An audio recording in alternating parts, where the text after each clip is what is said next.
বিসমিল্লাহির রহমানির রহিম। আসসালামু আলাইকুম। প্রিয় মা ও বোনেরা, একজন মা ভোর 5টা বাজে উঠে সেই নামাজ পড়ে তাড়াহুড়া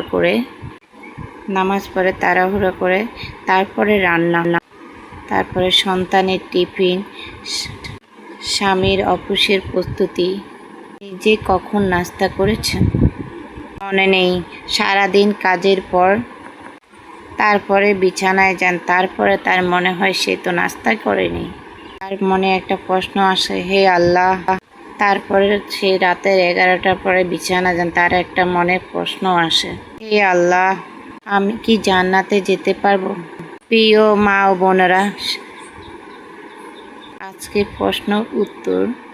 নবী করিম সাল্লাল্লাহু আলাইহি সাল্লাম বলেছেন, দুনিয়ার সম্পদ, শ্রেষ্ঠ সম্পদ নেকাত স্ত্রী।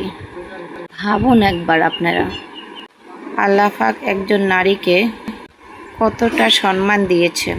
সেই নারীকে সম্পদ বলেছেন।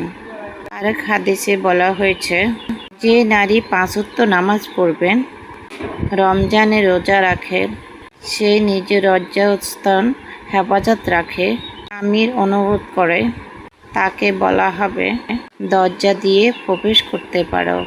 এটা কি ছোট মর্যাদা? না, কখনোই না। সে কি মনে করে রান্না করা দুনিয়ার কাজ, কাপড় ধোয়া সাধারণ কাজ? দুনিয়া বলে ইসলাম বদলে দুনিয়ায় বদলে যায়। আপনি যদি আল্লাহর কাছে বলেন, হে আল্লাহ, আমি হালাল টাকা দিয়ে আমি সংসার চালাতে চাই, হালাল টাকা দিয়ে আমি রান্না করছি। আপনি যদি হালাল টাকা দিয়ে রান্না করেন, সে ইবাদত হবে। আল্লাহও দেখবে আপনি হালাল টাকা দিয়ে আপনি রান্না করতেছেন। আপনার সন্তানের ঘুম ভেঙে গেলে বিরক্ত না হন, যদি বলেন, হে আল্লাহ, এটা তোমার আমানত, সেটাও তোমার জান্নাত ইবাদত।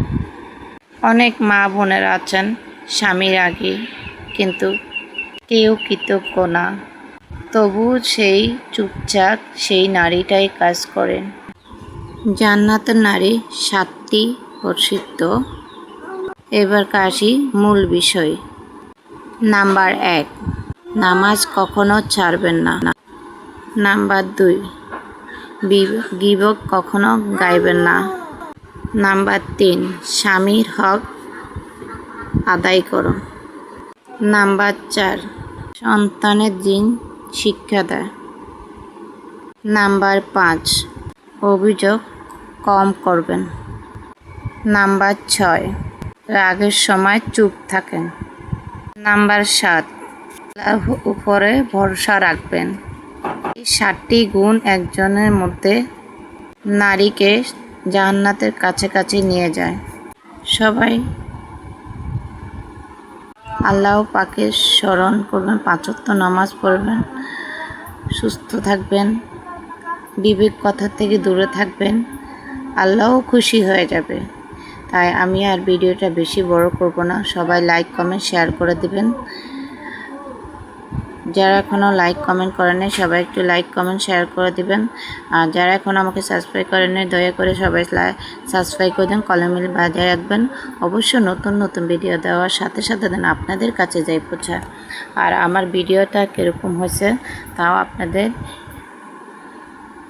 কমেন্টের মতামতে জানাবেন। যদি খারাপ হয় তাও বলবেন, যদি ভালো হয় তাও বলবেন। একদম সুন্দর একটা গঠনমূলক একটা কমেন্ট করবেন। অবশ্যই আপনাদের নতুন নতুন গঠনমূলক কমেন্ট দেখলে অবশ্যই আবার নতুন রিপ্লাই ভিডিও দেওয়ার জন্য চেষ্টা করব। আর আমার ভিডিওটা কীরকম হয়েছে সবাই একটু বলবেন। আর লাস্টের কথা, রাতে মানুষের ঘরে বিবেক খাটাইয়া তারপরে কাজ করবেন। অন্যজনের গবেষণা না করে রাতে 2 রাকাত নফল নামাজ পড়বেন, আল্লাহ পাকও খুশি হয়ে যাবে। দেখবেন আল্লাহ বলবে, না রে, সে তো আমার কথা চিন্তা করে, সে তো আমার দিকে ভাবে। আল্লাহর ধ্যানে আছেন। আল্লাহ হাফেজ, ভালো থাকবেন, সুস্থ থাকবেন।